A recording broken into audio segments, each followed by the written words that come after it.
Okay, welcome back to the channel everyone. I'm currently riding the Meteor 350 over to Malvern to the supplying dealer in order to get its running in service. I'm on 374 miles now, which is a little bit over the 300, but there was quite a long wait in getting the bike booked into the dealer, about a 2.5 week wait, so I did go a little bit over, unfortunately. It's also not the nicest day today to be out on the bike. It's a bit of a wet December, dreary December day. There's been a little bit of sunshine, but it rained loads in the night, so the road's still quite wet, and obviously at very low temperatures it doesn't really dry out at all. This is summer, the road will probably be dry by now. So I was trying to keep the bike, as it's brand new, out of the wet for a while, but it is what it is, you know. I'll give it the lower half of the bike a little bit of a clean down when I get back. But it's pretty good actually, because when I have had this service I'll have a good 2,500 miles to ride the bike without needing to bring it in, and I'm looking forward to getting it to about 1,000-1,200 miles. Because people have mentioned on the channel, actually, a lot of people have commented that get the bike to about that mileage and the engine begins to loosen up, you get a little bit more throttle response, feels a bit livelier. So obviously that's not really what the Meteor is about, but it'd still be nice to have it, you know, if that is something that comes with the engine bedding in. A couple of other things that I've thought of since we've had a lot of discussion about the Meteor. Number one is probably a replacement screen. Sad to say, the touring screen is probably more annoying than it is good. Buffeting wind into me, as you can probably hear now. Look, if I stand up, quiet. Go down, quiet. So I have got that little issue to rectify. And then, although I find the seat very comfortable, I'm kind of liking the idea of a touring seat, just because really the look, it's got the Royal Enfield stitched into it, and people have said it's even more comfortable. So that is something that I probably will look into. I don't think they have any in stock at the dealer, but nevertheless, I can order from Hitchcock's, or I can order from, I'm sure there's multiple retailers now of this Royal Enfield gear. I also joined the Royal Enfield UK owners group, which is really cool. Posted a few pictures of the bike on there, and I've also noticed that a lot of people on there are beginning to modify their bikes, so I think that will become a thing that's popular in the UK as well as in India, where they've always modified bikes. So a lot of people have got the engine bars, the sump guards, the fly screen's been fitted to the likes of the Fireball and the Stella, and they've gone for luggage options as well.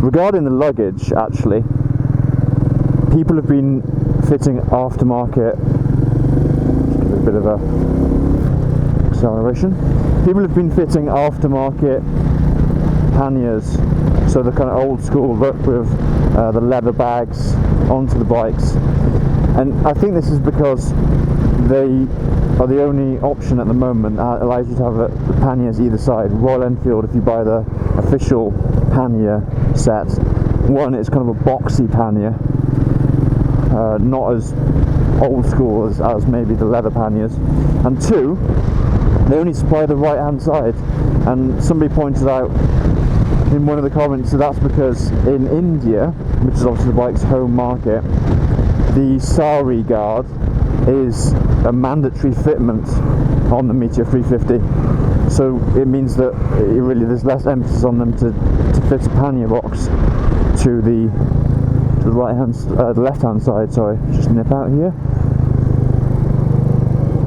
round we go.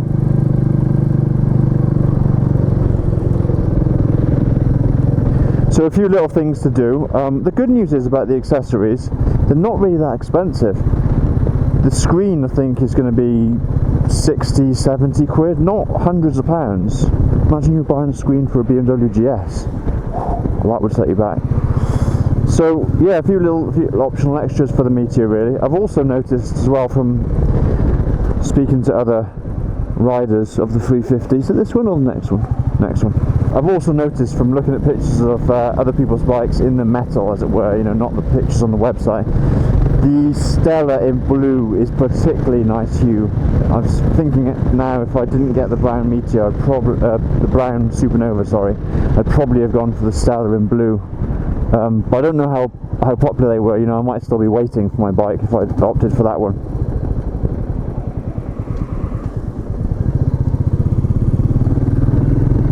So here we are at the very glamorous industrial estate. It's called Spring Lane in Malvern.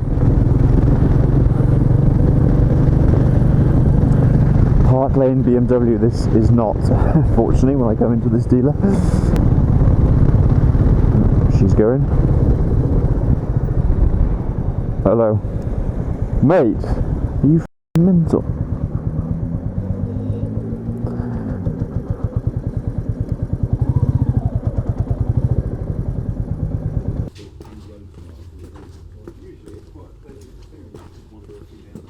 Oh, it's lovely, isn't it? I've got my favourite aisle, which is probably this one. Right, okay. Aisle, yeah. I'm trying my hardest not to.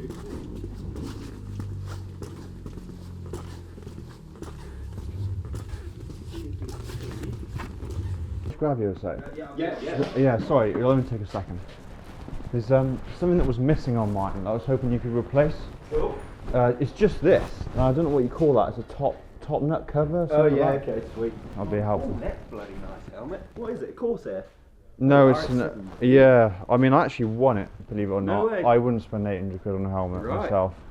I went to a Kawasaki Open day, okay. and after we left, they were like, "Okay, for the people who attended the day, you know." Right. So happy days, and half the time I was like, sick. because you've got to sign a foggy helmet upstairs, Yeah, that's right. and it's a bit like that. I thought, should I use it or not? And then I just thought, nah, it's such a nice helmet. I'm not gonna just end up using it. So yeah, it is pretty cool. It is smart.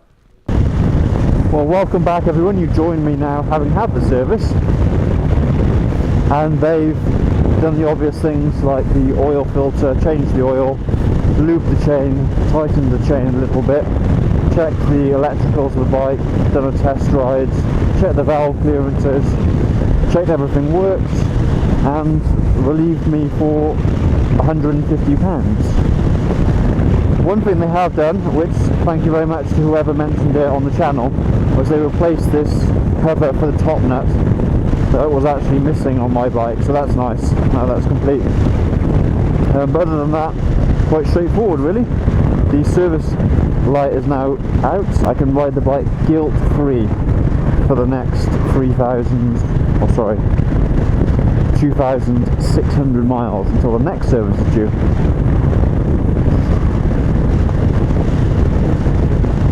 So guys, I'm going to try and get home before it gets too wet. Hopefully the rolling hook gets tucked up and avoids any direct rain, and I'll catch you in the next one. Thanks a lot. So when they say a steaming pile of manure, that's actually what it looks like. I do not want to be stuck behind that on a bike.